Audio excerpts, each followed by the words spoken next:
Hi friends, welcome back to another video. তো আমি মুরগির জন্য আর একটা ঘর কিন্তু নির্মাণ করছি। এই যে দেখেন, বাঁশ দিয়ে মাচা পদ্ধতিতে এই ঘরটা আমি তৈরি করছি। নিচে মুরগি পাললে হয় কি, বেজি, শিয়াল, কুকুর, বিড়াল এগুলা কিন্তু মুরগির উপরে আক্রমণ করে। এই জন্য আমি বাঁশ দিয়ে মাচা পদ্ধতিতে এভাবে আমি ঘরটা তৈরি করছি। এই যে এই ঘরটা কিন্তু আমার আগে থেকে এখানে আছে। তো আমি নিচে মুরগি পালন করব না, আমি এখানে উপরে মাচা পদ্ধতিতে তৈরি করতেছি। যেহেতু আমার এই ঘরটা আগে থেকে এখানে আছে, তো আমি একদম কম খরচে আমি কিভাবে এই ঘরটা তৈরি করি, তো আমার ভিডিও কিন্তু একের পর এক আসতে থাকবে। দেখবেন যে কিভাবে ঘরটা তৈরি করি কম খরচে। আমি বাঁশ দিয়ে এই যে দেখেন মাচা দিছি। এখন পিছনে এবং এই যে ডাইন সাইড এবং বাম সাইড এগুলা দিব টিন দিয়ে, আর সামনে দিব বাঁশ দিয়ে, ঠিক আছে।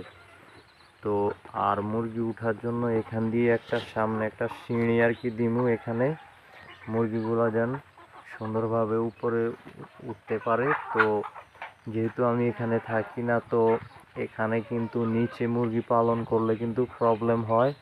ওই যে বললাম, বেজি এবং কি শিয়াল এগুলো আক্রমণ করে। তো উপরে থাকলে একদম রিস্ক মুক্ত, কোনো রিস্ক নেই উপরে মুরগি রাখলে। তো আমার এই যে ক্রেটে কিন্তু আমার মুরগির বাচ্চা ফুটছে। তো এই যে দেশি মুরগি পালন করলে লাভ হয় কি, দেখেন এই যে নিচে মুরগিগুলা দেখতেছেন যে খাইতেছে, তো উপরে এই যে দেখেন আমি ক্রেটের ভিতরে কিন্তু আমি মুরগির বাচ্চাকে দিছি, দানাদার খাবার দিচ্ছি। এবং কি নিচে যখনই ওয়েস্ট মুরগির আদার গুঁড়া পড়ে, তখন মুরগি কিন্তু এগুলো সব একটা একটা করে টুগিয়ে সব কিন্তু খেয়ে ফেলে। তো মুরগির কিন্তু আদার কিন্তু একটু ওয়েস্ট হয় না। তো এটাই কিন্তু দেশি মুরগি বৈশিষ্ট্য। আর হচ্ছে এই যে দেখেন,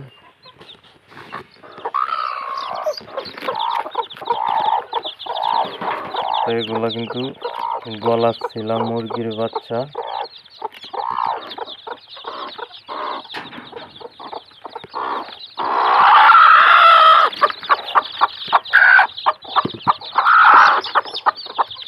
মানে এখানে টোটাল 60টা মুরগির বাচ্চা আছে। এই যে সামনে আরেকটা আছে, এটা তো আছে 20টা।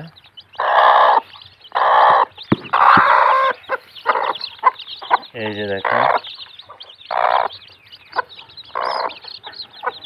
তো আমি 40টা কিন্তু একজনের কাছে বিক্রি করে ফেলাইছি। একজন আইসে আমার কাছে খুব রিকোয়েস্ট করছে, তো এই জন্য আমি 40টা আরেকজনের কাছে বিক্রি করে ফেলাইছি। তো এখন আমার কাছে টোটাল 60টা মুরগির বাচ্চা ছিল।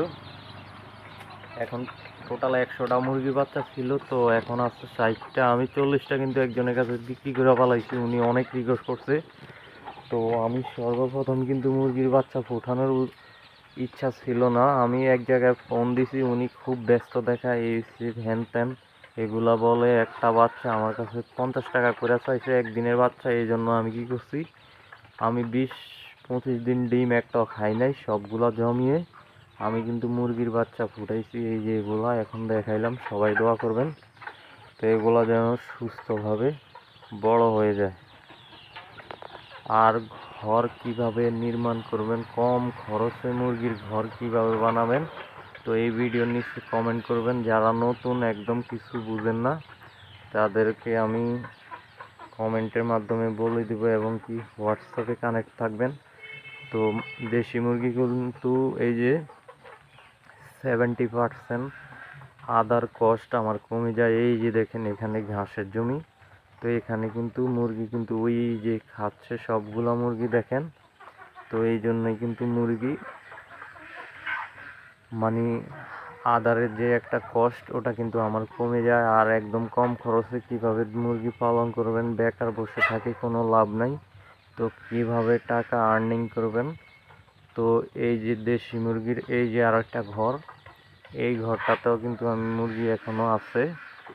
তো এটাও কিন্তু বানাইছি আমি একদম কম খরচে। এটাতে কিন্তু অনেক মুরগি থাকে, এখনো অলরেডি 100-র উপরে মুরগি থাকে উপরে এবং নিচে। এই যে দেখেন, এটা কিন্তু 2 তলা। তো এই যে এটা কিন্তু আমি কাঠ দিয়ে বানাইছি, এবং কি কাঠ বলতে কি, মানে বাঁশের যে পাতিপুতি কাঠের যে এগুলা ওয়েস্ট এগুলা সব লাগিয়ে দিছি। মানে আমার মাথায় যেমনি আসছে এমনি, কিন্তু একদম রিস্ক মুক্ত। এখান থেকে কিন্তু মুরগি নিতে পারে না, এটা যেহেতু উপরে দেখেন এই জন্য কিন্তু মুরগি এখানে থেকে কিছুই নিতে পারে না। তো এভাবে আমি বানাইছি। আর যেহেতু এখানে টিনের বাউন্ডারি আছে, টিনের বাউন্ডারি কিন্তু এখনো চারপাশে নাই, এই জন্য একটু রিস্ক। এই যে টিনের বাউন্ডারি এই দিকে আছে, কিন্তু ওই যে ওই দিকে নাই, বিলের সাইডে কিন্তু নাই টিনের বাউন্ডারি। তো এই জন্য ওই সাইডে কিন্তু জাল আছে, টিনের বাউন্ডারি নাই। আর আমার কাছে কিন্তু বাঁশ আছে, ওই যে অনেক বাঁশ। তো আমি কিন্তু বাঁশ দিয়ে ঘরটা কিন্তু কমপ্লিট করে ফেলামু।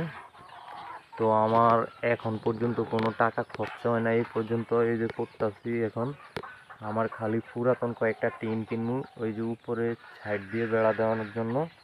তো যেহেতু আমার কাছে সব কিছু আছে, বাঁশ আছে, ঘরটাও আগের থেকে এখানে আছে, তো এই জন্য আমার কিন্তু খরচা হয় না। যারা একদম কম খরচে ঘর করতে চান তারা আমার কাছ থেকে প্ল্যান নেবেন একদম কম খরচে। আমি কিভাবে ঘর তৈরি করতে হয় আমি বলে দেব।